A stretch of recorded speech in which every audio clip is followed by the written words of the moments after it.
கமெண்டில் நிறையா பேர் வந்து எந்த கயிறுலாம் பயன்படுத்தலாம், எந்த கயிறு வந்து அதிக லைஃப் வரும் அப்படிங்கிற மாதிரிலாம் கேட்டுக்கிட்டு இருக்காங்க. சத்தியமாக சொல்கிறேன், இந்த வீடியோ வந்து முக்கியமாக ஸ்கிப் பண்ணாமல் பாருங்கள். கயிறு அதாவது இது மாதிரி வந்து டபுள் கலரில் வர கயிறு வந்து பார்த்திங்கன்னா வாங்கலாமானா வாங்கலாம். ஆனால் இதில் வந்து ஒரே ஒரு பிடிக்காத விஷயம் என்னென்னா வந்து லைஃப் வந்து அதிகமாக வராது.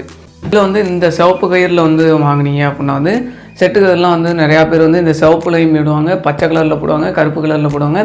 அதெல்லாம் வந்து ஓரளவு வந்து லைஃப் நல்லாவே வரும். ஒரு வருஷத்துக்கு மேலே ஒரு 2-3 வருஷம் வேணும் அப்படின்னு வந்து பார்த்தீங்க அப்படின்னா வந்து இந்த கயிறு சொல்லுவேன். இது வந்து தாராளமாக 4 வருஷம் கூட வரும், ஏன் 5 வருஷம் கூட வரும். அப்படின்னு வந்து பார்த்திங்கன்னா இது வந்து கவுறு கடையில் வந்து விற்க மாட்டாங்க. ஏன்னா வந்து கவுறு கடையில் வந்து பார்த்திங்கன்னா ரெடிமேடாக வாங்குறது. ஆனால் வந்து இது வந்து ரெடிமேடாக வாங்க முடியாது. இது வந்து நம்ம வந்து கையால் சொந்தமாக செஞ்சால் மட்டும்தான் முடியும்.